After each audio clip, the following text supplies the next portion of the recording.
நான் கொடுத்த 10 லட்சம் ரூபா நீ வட்டியும் முதல்ல நீ கொடுத்துதாண்டா ஆகணும். அது வரைக்கும் நீ என்ன பண்ண? அவனை 100 ரூபாய்க்காக அவனை ஜெயில போட்டிட்ட. இப்ப நான் என்ன பண்றேன்? அதே ஜெயில அவனை விடுதலை ஆக்கிட்டு நான் உன்னை தூக்கி போடுறேன்னு சொல்லி சேவகர்களை கூப்பிட்டு என்ன பண்ண அந்த ராஜா இவனை அலேக்கா தூக்கி எங்க தூக்கி போட்டாங்க?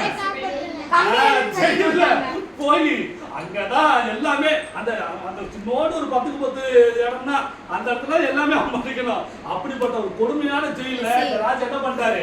இவனை தூக்கி அத போட்டாரு. இந்த கதையில இருந்து என்ன தெரியுதுன்னா நாம மற்றவங்களுக்கு மன்னிக்கணும். சொல்லுங்க, மன்னியுங்கள். சொல்லுங்க,